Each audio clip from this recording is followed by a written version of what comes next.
The glittering world of the British aristocracy has always held a peculiar, almost hypnotic fascination for the public, serving as a modern tapestry of wealth, ancient titles, and seemingly untouchable privilege. For centuries, the grand lineages of Scotland and England have moved through ancestral estates, exclusive high society galas, and the inner circles of royalty, presenting an image of flawless perfection to the outside world. To the casual observer, the lives of these noble families appear entirely insulated from the harsh realities, mundane struggles, and sudden tragedies that define the existence of ordinary citizens. We look at the sprawling historic castles, the vast private lands, and the glossy magazine covers featuring elegant young debutantes, and we naturally assume that such beginnings guarantee a lifetime of unyielding happiness, security, and romance.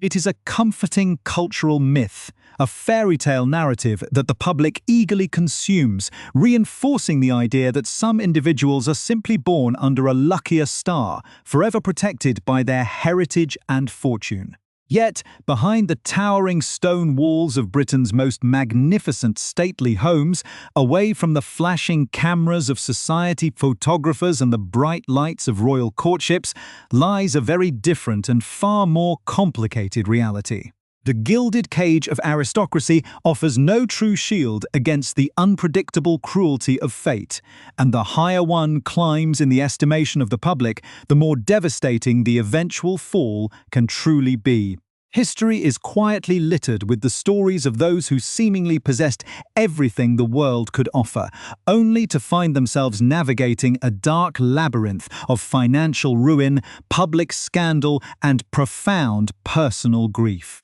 If you find these deep explorations into the hidden, turbulent lives of the global elite compelling, please take a brief moment to subscribe to our channel and turn on notifications, as your support allows us to continue bringing you these meticulously researched stories. The illusion of aristocratic invulnerability is perhaps nowhere better illustrated than in the breathtaking trajectory of a young woman who, at the dawn of the new millennium, was universally celebrated as the very pinnacle of British society. In the early years of the 2000s, a striking blonde presence emerged from the mist-shrouded landscapes of Perthshire, captivating the collective imagination of a nation that was utterly obsessed with youth, beauty, and noble bloodlines. Blessed with piercing blue eyes, an effortlessly elegant demeanour, and a pedigree that stretched back through centuries of momentous Scottish history,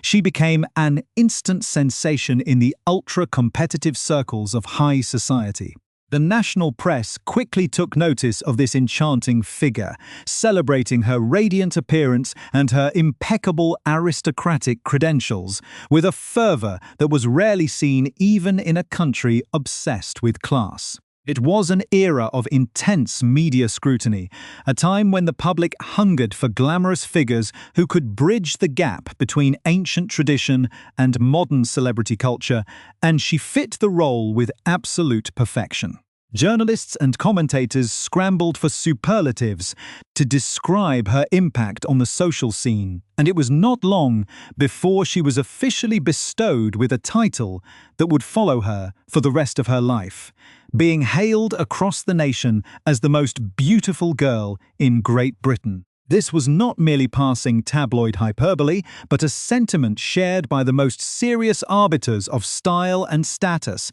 culminating in a defining moment 23 years ago when her face graced the cover of Tatler, the definitive Bible of high society. To appear on that cover was to be officially anointed as the undisputed queen of the social season, a signal to the entire world that this young woman was destined for a life of unparalleled greatness, influence, and joy. As the public gazed upon that iconic magazine cover, it seemed completely undeniable that the world was entirely at her feet, and that her future would be an unbroken succession of triumphs, luxury, and fairy tale romances. The whispers in the exclusive clubs of London and the grand drawing rooms of Edinburgh grew increasingly bold, with many well-placed insiders openly predicting an even grander destiny for the Scottish beauty. Rumours began to circulate with intense momentum that her extraordinary charm and flawless background had caught the attention of the highest echelons of the state, positioning her as a highly suitable and favoured prospective bride for Prince Edward himself. The mere suggestion of a potential royal alliance elevated her status from a high society darling to a figure of genuine national significance, sparking endless speculation about a magnificent royal wedding that would unite two formidable lineages. For a time, it truly appeared as though her life was following a meticulously scripted narrative of joy, where every door flew open at her approach and every blessing was granted as a birthright. She was the undisputed belle of Scotland, a living symbol of aristocratic perfection who moved through a world of polo grounds, glittering balls, and royal expectations with a confidence born of immense privilege. Her childhood had been spent within the legendary and breathtaking confines of Scone Palace, a monumental 27,000-acre estate steeped in the deepest, most sacred lore of Scottish kingship. This was a place where history was palpable in every stone, an estate that for centuries had housed the legendary Stone of Scone, the sacred relic upon which iconic monarchs like Robert the Bruce had been crowned. Growing up in an environment of such staggering historical weight, surrounded by private racecourses, extensive shooting rights, and the majestic flow of the River Tay, she breathed an atmosphere of absolute security and timeless power. Her father, the 8th Earl of Mansfield, was a man of immense wealth and formidable influence, managing a fortune that would later be valued at a staggering £60 million, ensuring his family wanted for nothing. Every aspect of her early life suggested a permanent insulation from the storms of the material world, creating an expectation of a future that would be entirely golden, peaceful, and magnificent. But the universe has a strange, often tragic way of unraveling the best-laid plans of both monarchs and nobles, proving that even the most ancient names cannot buy immunity from suffering. Decades after that iconic cover captured the hearts of the public, the very same high society publication has returned to tell a profoundly different story, one that shatters the illusion of the perfect aristocratic fairy tale. The woman who once had the world at her feet has stepped forward to courageously pull back the curtain on the 23 years that followed her public apotheosis, revealing a life marked by unimaginable hardship. Far from the serene, effortless existence that her early admirers imagined, her journey through the decades has been an grueling, agonizing battle against a relentless tide of misfortune, public shame, and overwhelming personal loss. She has now spoken candidly of enduring a decade and a half of profound, unremitting misery, a dark period that completely exhausted her physical and mental health, leaving her teetering precariously on the absolute brink of total collapse. The narrative of the gilded Scottish debutante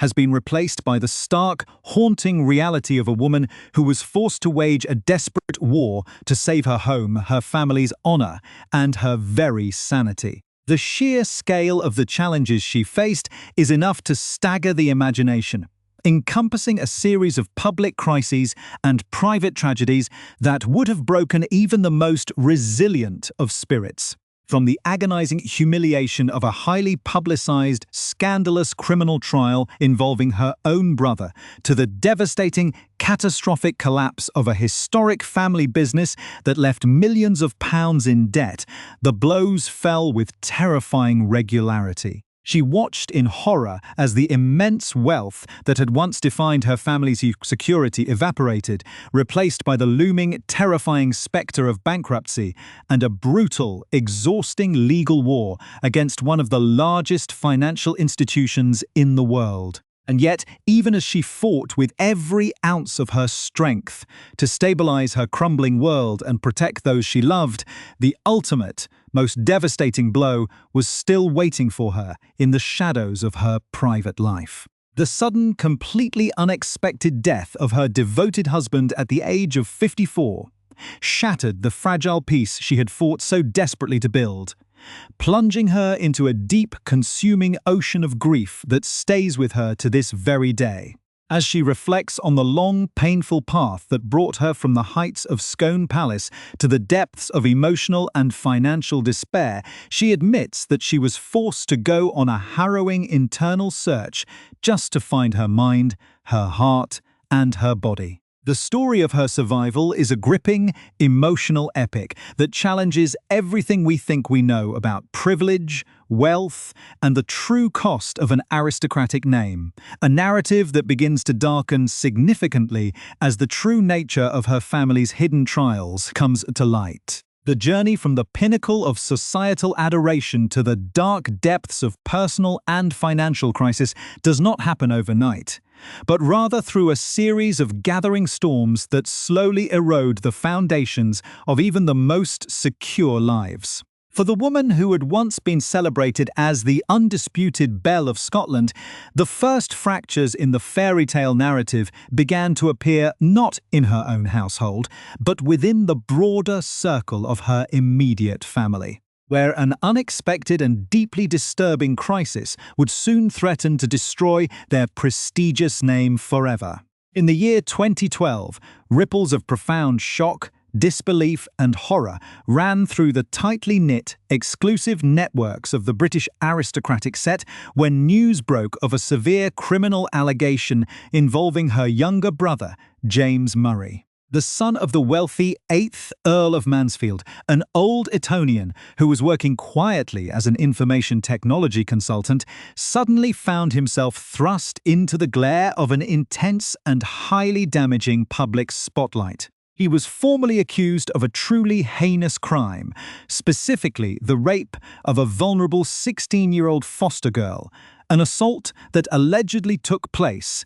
after he had intentionally gotten her intoxicated at his private flat in the historic city of Oxford during the summer of 2010. The sensational nature of the charges, involving a member of one of Scotland's most ancient noble families and a vulnerable young girl, ensured that the subsequent trial at Oxford Crown Court would become a major media spectacle, drawing intense scrutiny to the family's private life and testing their resilience to the absolute limit. For a family accustomed to the quiet reverence of Scone Palace and the respectful distance of high society circles, the experience of sitting in a crowded, tense courtroom while a loved one's character was dissected by prosecutors was an agonizing and transformative ordeal. Throughout the week-long trial, the defense sought to paint a picture of a young man who was fundamentally mismatched with the predatory, cynical image presented by the prosecution. James Murray himself took the stand to detail his perspective, admitting to a consensual relationship with the teenager but expressing deep, lingering feelings of unease about the entire situation due to her age and circumstances. It was during this dark and challenging moment that his older sister, showing the fierce loyalty and quiet strength that would define her later struggles, stepped forward into the witness box to act as a crucial character witness for her embattled younger brother. Standing before the judge and jury, she delivered a remarkably candid,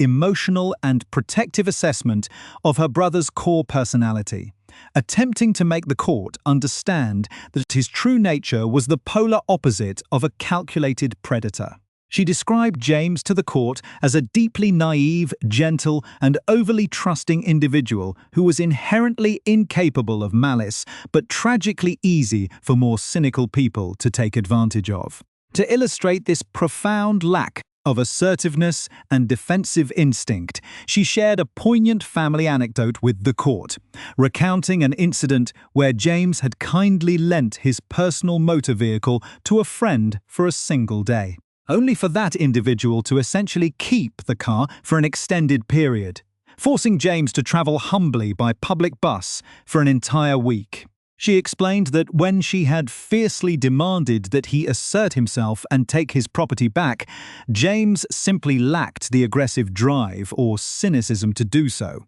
always preferring to believe the absolute best in other people and failing to see impending trouble that anyone else would recognize immediately. This emotional testimony, combined with the complexities of the evidence presented, ultimately proved decisive for the defense, as the jury required just 1 short hour of deliberation to completely acquit the young aristocrat of all charges, allowing the family to issue a collective statement expressing their profound desire to finally move forward and heal from the traumatic public trial. Yet, this hard-fought legal victory offered only a temporary respite from the gathering clouds of misfortune,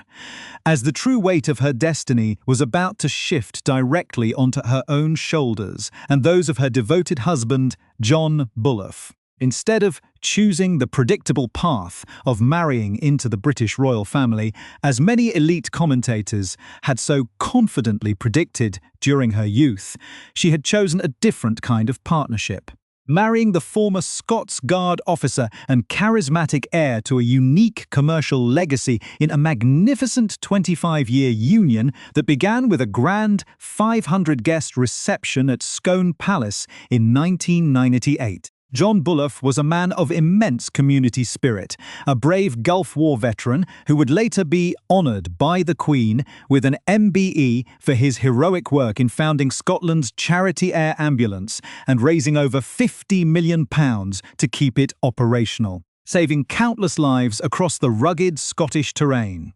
Together, the couple co-owned and passionately managed McEwan's of Perth, a beloved and historic family-run department store that had earned the prestigious moniker of the Harrods of the North due to its exceptional quality, luxury offerings, and deep-rooted place in the cultural fabric of the region. The store was far more than just a commercial enterprise to the family. It was a living institution that employed over 120 local citizens, individuals whom the couple knew personally, creating a deep sense of paternal responsibility and communal pride that tied them directly to the well-being of their hometown. But the rapidly changing landscapes of modern retail, coupled with unforeseen economic pressures, began to place an unsustainable financial strain on the historic business, leading to a catastrophic tipping point in March of 2016, when McEwan's of Perth was forced to collapse into administration, carrying a devastating burden of over £4 million in debt. The emotional and psychological impact of this public business failure was utterly shattering for both of them, instantly erasing generations of family pride and replacing it with an overwhelming, suffocating sense of public shame and personal guilt. They were acutely aware that the collapse meant the immediate redundancy of more than 100 dedicated staff members, people whose families and livelihoods were intimately connected to the store, making the failure feel like a deeply personal betrayal of trust. She watched with a breaking heart as the immense stress of the situation took a horrific physical and mental toll on her husband, a proud and honourable man who had dedicated his life to public service and community welfare, and who she felt did not deserve to bear the heavy, crushing weight of such a massive public failure. In their desperate, frantic bid to prevent the collapse and save the historic store that meant so much to their community, the couple had made a fateful decision that would soon escalate their financial crisis into a terrifying battle for their own physical survival and the preservation of their beloved home, Logie House. They claimed that during the height of the financial crisis, they had been severely misled and pressured by representatives of the powerful Royal Bank of Scotland into signing a personal guarantee, using their cherished ancestral home as financial security to secure emergency funding for the failing business. According to their account, a highly trusted financial advisor had explicitly assured them that this massive legal commitment was merely a routine, meaningless, box-ticking exercise that carried no real risk to their personal property. A claim that would prove to be a disastrously inaccurate piece of advice. When the department store inevitably fell, despite their frantic efforts, the massive banking institution moved aggressively to foreclose on the debt, triggering a brutal, protracted, and incredibly fraught legal war that pushed the couple to the absolute brink of total financial bankruptcy. For years, they were forced to live under the constant, terrifying shadow of losing the very roof over their heads, watching their resources dwindle to nothing as they fought a desperate rearguard action against a seemingly heartless corporate titan. Though they ultimately managed to save Logie House through an exhausting legal settlement just 5 short years before the end of her husband's life, the immense, unremitting pressure of the decades-long struggle had already extracted a terrifying, permanent price from their well-being. The woman who had once been the radiant face of Tatler found her physical health destroyed and her mental stability completely fractured by the constant state of siege, transforming her life into a grueling daily survival exercise that was light years removed from the carefree privilege of her youth. Every single pillar of security that she had taken for granted since childhood, wealth, social standing, family honor, and financial peace had been systematically targeted and severely damaged by the relentless forces of crisis and misfortune, leaving her exhausted and scarred. Yet, through all the darkness of the legal battles, the public shame of the bankruptcy, and the lingering trauma of her brother's trial, she still possessed the unwavering love and companionship of her husband, the one constant anchor in her rapidly disintegrating world. They had withstood the absolute worst that fate could throw at them, holding on to each other through the wreckage of their fortunes and slow beginning the painful, quiet process of rebuilding their lives from the ground up. They had finally managed to achieve a fragile, hard-won stability, a quiet peace within the walls of Logie House, where they could look to the future with a sense of cautious hope, believing that the worst of the storms had finally passed. But the universe was not yet finished with its cruel tests, and an even darker, completely final tragedy was quietly waiting to strike them down at the very moment they felt most secure. The fragile illusion of peace that follows a long and exhausting struggle is often the most dangerous time of all, as the human spirit naturally lowers its defenses, believing that the worst of life's storms have finally receded into the past. For the former belle of Scotland and her devoted husband, John Bullough, the successful preservation of their beloved Logie House and the gradual settling of their massive financial liabilities felt like the beginning of a quiet, hard-won second chapter. They had survived the public humiliation of a £4 million business collapse, endured the terrifying ordeal of an aggressive legal war against a massive financial institution, and stood united through family scandals that would have easily shattered less resilient marriages. John, a man of formidable physical stature and boundless energy, appeared to be in the absolute pink of health, showing no outward signs of the invisible heavy toll that decades of intense stress, public responsibility, and financial anxiety had taken on his cardiovascular system. He was deeply immersed in his community work, continuing to champion the vital charity air ambulance service he had built from nothing, a life-saving initiative that stood as a permanent testament to his noble character and unwavering devotion to the people of Scotland. The future, which had for so long been shrouded in the dark, suffocating fog of impending bankruptcy and legal ruin, finally looked clear, offering the couple a chance to grow old together in the peaceful sanctuary of the home they had fought so desperately to protect. But the destiny that governs our lives cares nothing for poetic justice or hard-won peace. And in May of 2023, the ultimate and most devastating blow fell upon her world with a swift, merciless finality that no amount of wealth or privilege could ever prevent. Without warning, while seemingly at the peak of his vitality and strength, John Bullough suffered a massive, catastrophic heart attack that ended his life instantly at the tragically young age of 54, plunging his family into a deep, consuming ocean of absolute darkness and grief. The suddenness of his passing was an incomprehensible tragedy, an existential shock that completely shattered the fragile stability they had spent the last 7 years trying so painfully to construct from the ruins of their commercial empire. To lose a partner of 25 years is a devastating experience for anyone, but to lose him at the very moment you have finally emerged from a decade of severe crisis feels like a uniquely cruel, almost sadistic twist of fate. The silence that descended upon Logie House in the wake of his sudden death was deafening, replacing the vibrant presence of a heroic veteran, dedicated father, and loving husband with a void that could never be filled. In the painful, agonizing years that have followed that terrible May morning, the woman who was once celebrated as the most beautiful girl in Britain has been forced to navigate the loneliest and most challenging landscape of her entire existence.